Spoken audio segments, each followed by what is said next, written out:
Hello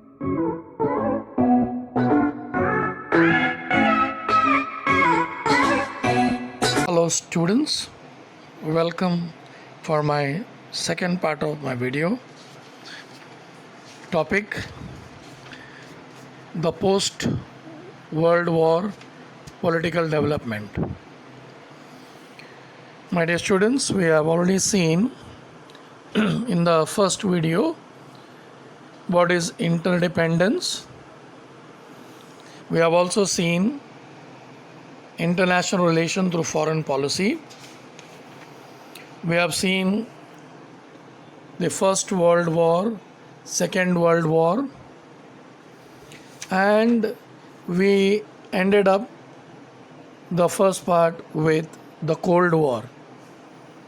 And I have also mentioned Cold War was between America and Soviet Union.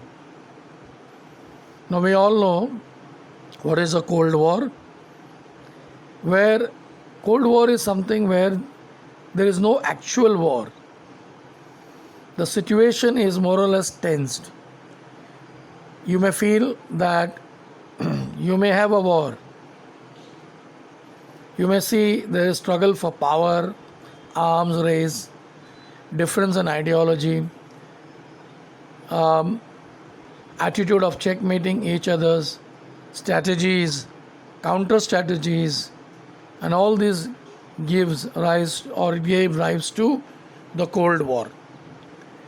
Now, my dear students, now we will see what are the effects of Cold War. Now, when I speak about effects, there are several effects of the Cold War. During Cold War, both the superpowers created military organization. Now when I speak of America, they made NATO, that is North Atlantic Treaty Organization, and the Soviet Union, they made Warsaw Pact, NATO and Warsaw, and their only idea was those who are in this NATO and Warsaw, the superpowers will help them to fight the war. Nothing special. It is just like you want security, you need to either join with America, NATO, or with Soviet Union, Warsaw. Now this was the first effect, the creation of military organization. The second effect was bipolarization of the world. Now when I say bipolar, bi means two. During the Cold War, most of the countries either joined with two of the superpower blocks, either with America or with Soviet Union. The scope of the war increased due to this, and the sphere of the tension have started spreading. On both the superpowers realized that they are like a protector. So the world was divided into two. One had an influence of America, another one was influenced by Soviet Union. This was the second effect of the Cold War, that is bipolarization of the world. There was two blocks, one led by America, other by Soviet Union. The third effect is arms race. When I speak of arms race, it's very simple. Both the superpowers started producing arms on large scale, and they want to outsmart each other. They started rivalry to make more and more destructive weapons and to acquire technology required for the same. But soon, both the superpowers realized that the arms race may endanger international peace. Hence, efforts towards arms control and disarmament also happened during this period. Now, the next effect was creation of regional organization.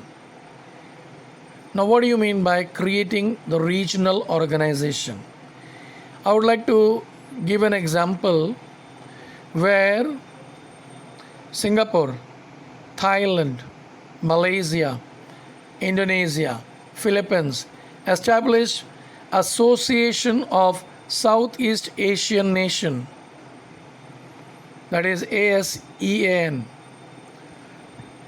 And what was the intention of making this Association of Southeast Asian Nation? Those who are the member nation of this organization, they felt that the economic development should be given priority. European countries came together and formed a European Economic Community, while Southeast Asian countries came together and they formed Association of Southeast Asian Countries, and the priority was the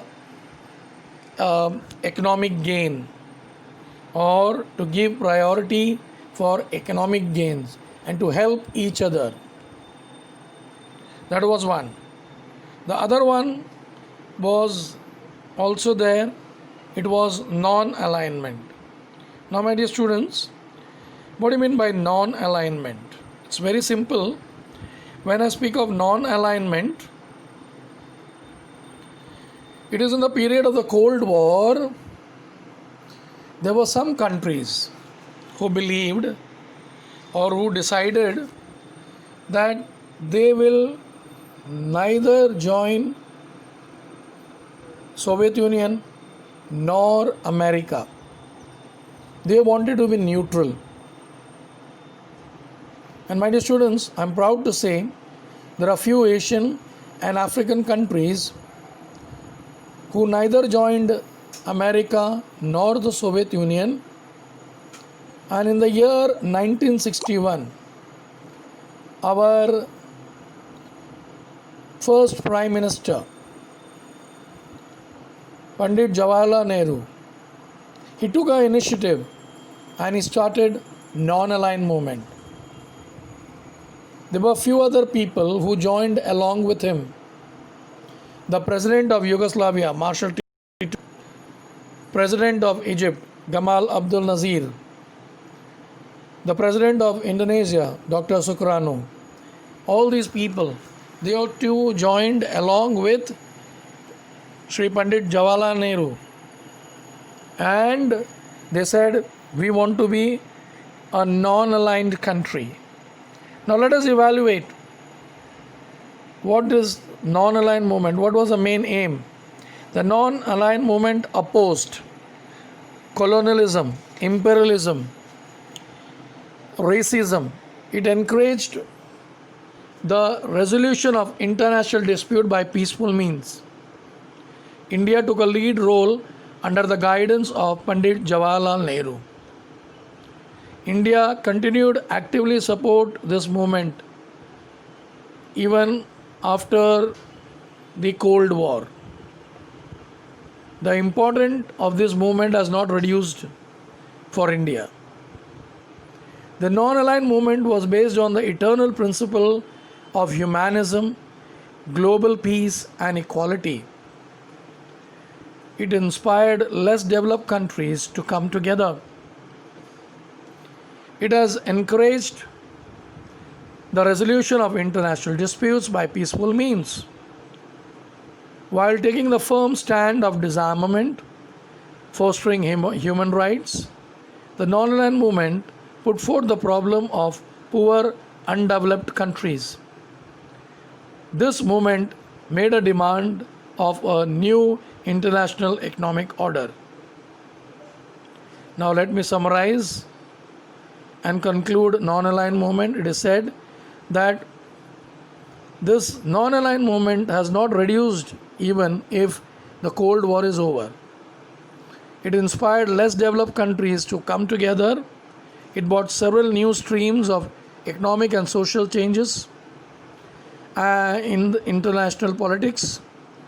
It gave these countries a confidence to assert themselves with self respect and international politics. Now, my dear students, let us see how Cold War came to an end. It is believed that the Cold War that has dominated,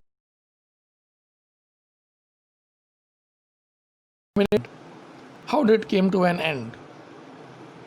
The first point I would stress on is the Soviet Union. They adopted the policy of opening up the economy.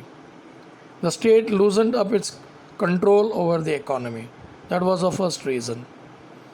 Second reason, the president of Soviet Union, Mikhail Gorbachev, he implemented the policy of restructuring and openness. Due to these policies, the control over the media reduced. Important changes took place in politics or political and economic sphere. These spheres were restructured and gave impetus to democracy. As the European countries under the influence of Soviet Union adopted capitalist and democratic path, the regime there changed. The Soviet Union disintegrated into several new nations were created out of it.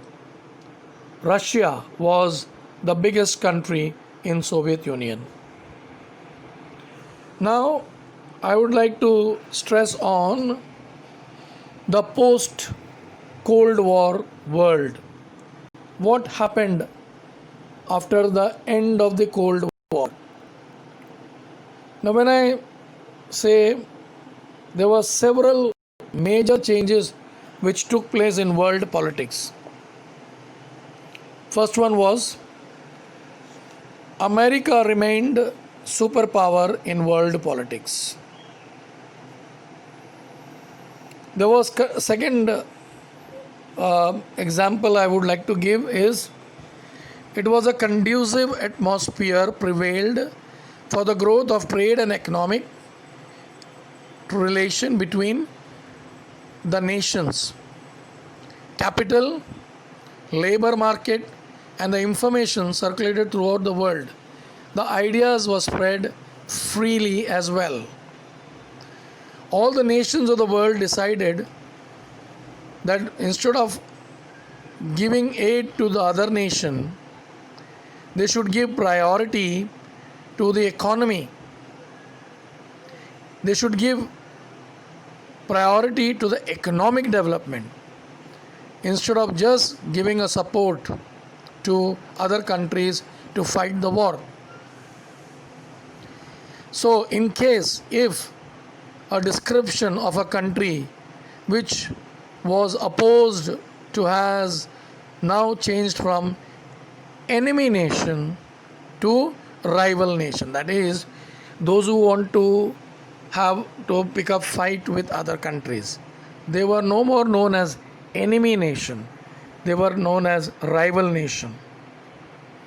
Then, as we all know, after the Second World War, United Nations came into existence, and their main responsibility was to see that there should not be a world war.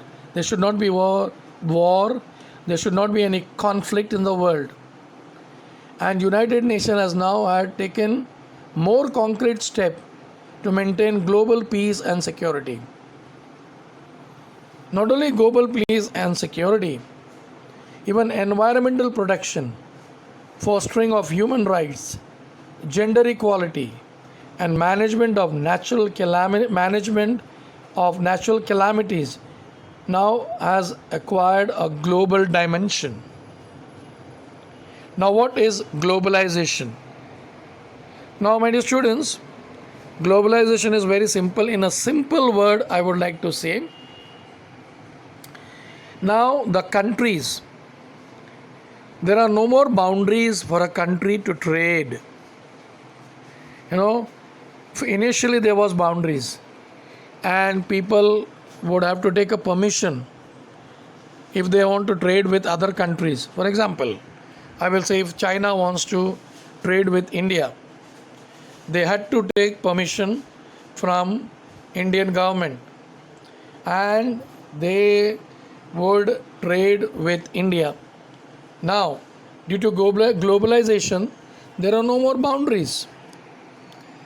You know, the other nation, they can cross the boundary, they can come, they can trade with India. And the same happens with India too. India can go to other countries and they can trade. That is what is there, the benefit of globalization. Now, with globalization, what are the benefits? The economies of the different countries got linked with each other.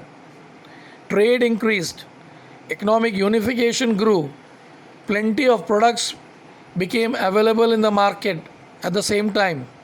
The gap between the rich and the poor did not reduce.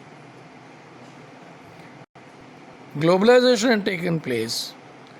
The trade and exchange are taking place, but still the status of poor and the rich nation remains the same. It has not reduced. My dear students, let me conclude this lesson by saying that we studied the global development right from 1945 onwards. We understood that the world in the Cold War period, there was arms race and the effort of disarmament was there. Then later on we saw that the countries have thrown open their boundaries for other countries to trade in their nation. Thus the concept of globalization came in. And in the next lesson, my dear students, we will see what is foreign policy, and we will be reflecting on India's foreign policy. Thank you, my dear students.